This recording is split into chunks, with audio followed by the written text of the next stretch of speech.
Mr. Investor, welcome back to the channel, baby.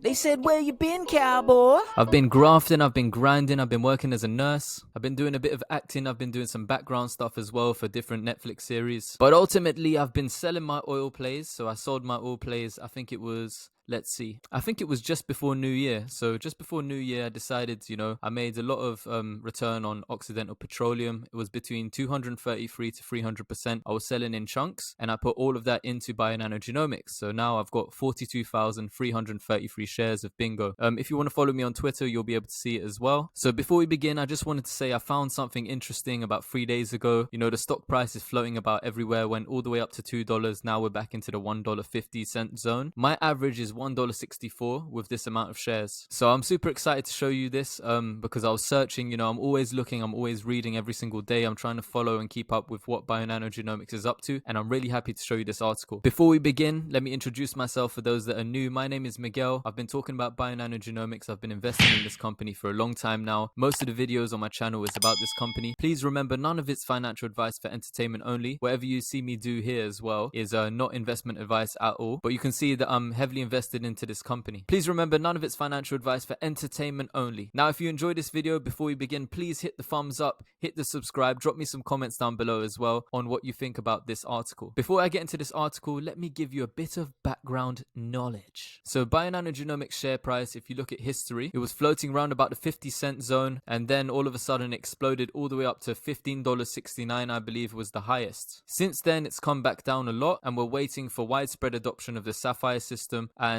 the technique that this Sapphire system uses is called optical genome mapping. The market was in a bull run, and remember, there was this article that came out.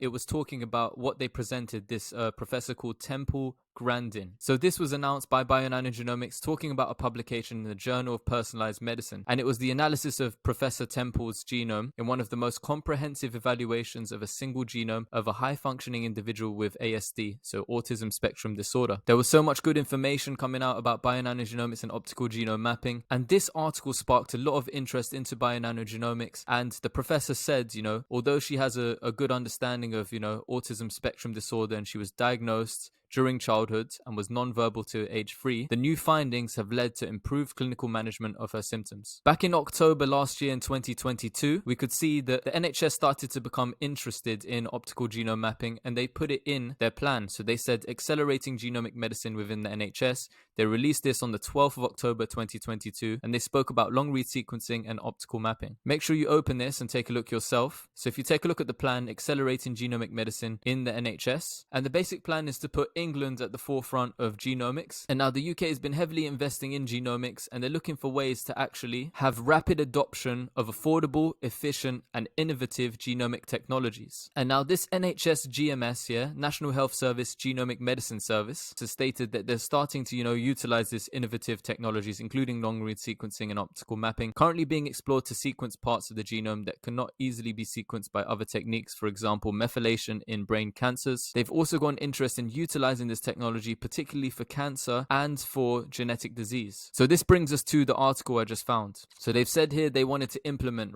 optical genome mapping, long-read sequencing. Now this article that's just come out the other day in February 2023, it's by a Paul Dimitri. If you scroll down, you can see Paul Dimitri here is part of Sheffield Children's NHS Foundation Trust and also Sheffield Hallam University. And the publication that he has put through is Precision Diagnostics in Children. So Sheffield Children's NHS Foundation Trust. Sheffield is in the north of England. When I say north, anything north of London is north to me. So you can see there, it's next to Manchester, Liverpool kind of ways. These guys are also hiring at the moment. They're looking for genomic associates. And Sheffield Hallam University is a public research university in Sheffield, right next to the train station. So this Paul Dimitri is a professor working within the NHS and within the university. So let's take a scroll down and see what he's stated. In the abstract of this publication, he talks about the advances in technologies such as in the field of genomics, proteomics, metabolomics, transcriptomics, and artificial intelligence, and how all of these have helped in a paradigm shift into understanding specific diseases in childhood.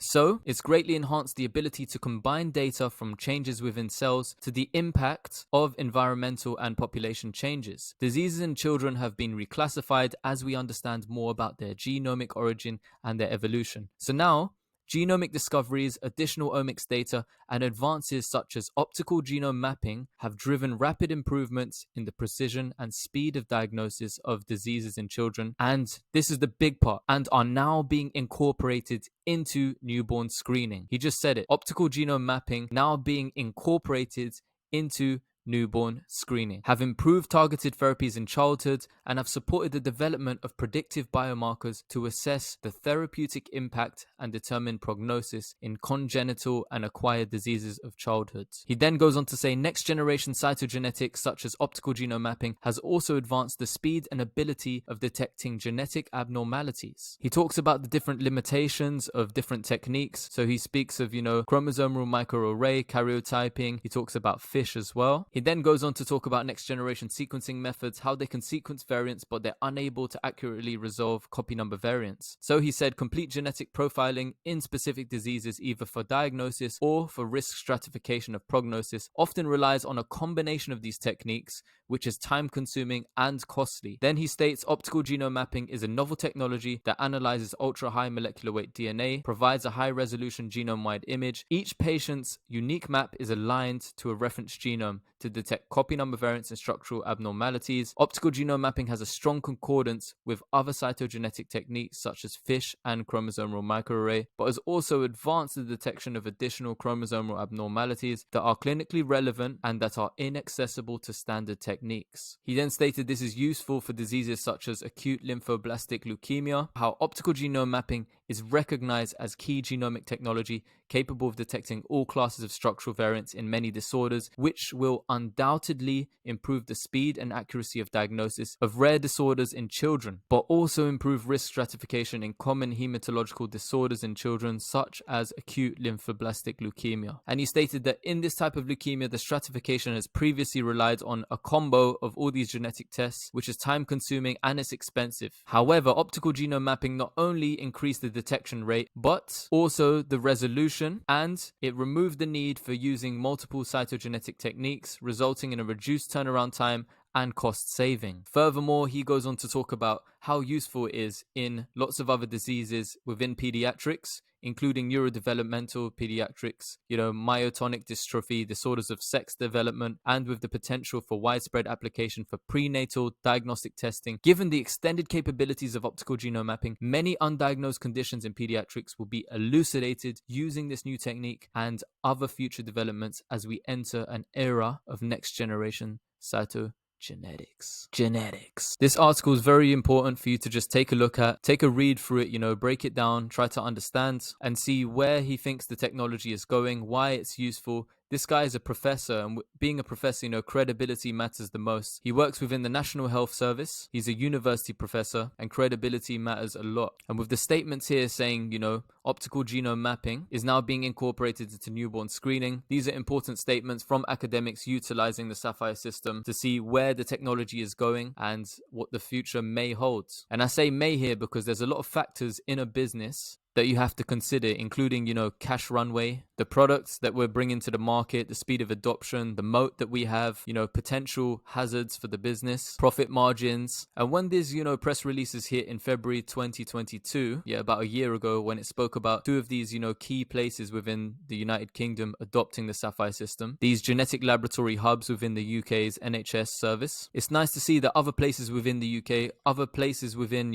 the NHS are utilizing the Sapphire system and they're coming out with amazing data. So this being said, optical genome mapping as a technique is pretty useful, they're stating, for certain diseases. They're finding it more and more useful as they explore more. That's why you see all of these presentations and symposiums and professors from around the world coming and presenting what they've found using the Sapphire system. And we're looking at Bionano Genomics and we're thinking, how can they drive home sales? How can they increase their revenue more? And we're just waiting on, insurance reimbursements. We're waiting on the rate of adoption. We're waiting on people finding out about optical genome mapping too. 240 systems at the moment, but a lot of these places coming out with data talking about optical genome mapping and finding, that it's gold standard. We show the concordance between standards of care tests and optical genome mapping in the analyzed cohort, and also present details of additional aberrations detected by optical genome mapping due to its superior resolution and sensitivity compared to G-band analysis. That's coming out of the UK, out of the Central and South Genomic Laboratory laboratory hub. So just remember, this is one of the 7 hubs created by the NHS, the National Health Service in England,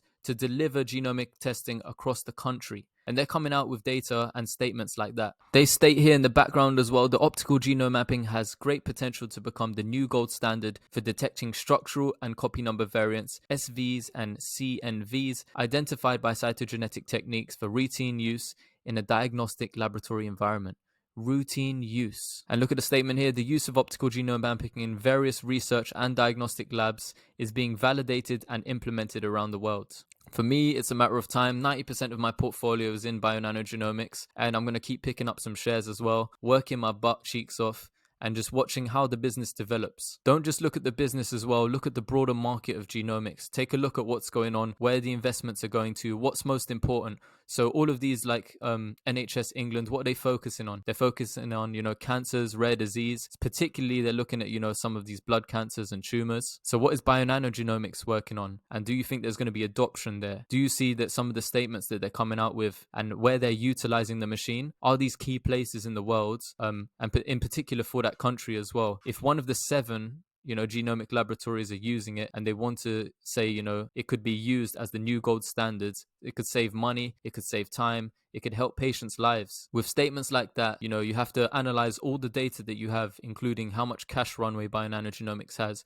what facilities they have for creating more money. You need to look at, that ATM facility and dilution, things that you may be worried about, and calculate your risk and think, should I be investing more into this company? What's happening in the world of genomics? What is changing in health services around the world? Is there automation, artificial intelligence? Are we looking at preventative measures when it comes to disease, or are we looking to just treat symptoms later on? And also looking at all of the medication and pharmaceutical companies. Can the machine be used to develop new medications to help with symptom management? Is it going to be useful for them? So there's all these different markets, and in the recent presentation, I think Eric Comlin was talking about $10 billion total addressable market now, and it's hard to predict how much of the market will they get. So currently we're all waiting to see, what Bionano Genomics is going to do. We don't know what the future holds. We never do. No one has a crystal ball, especially when it comes to fluctuations in stock prices, with business decisions, things that may happen in markets. But ultimately, for me, I'm going to keep investing in this company. I believe that I'm going to be in a good position in a few years' time. So anything can happen. Remember, none of this is financial advice, for entertainment only. I wish you guys all the best. If you like this video, if you find it useful and entertaining, please hit the thumbs up, hit the subscribe, drop me some comments down below. Please remember, none of this is financial advice, it's for entertainment only. Mr.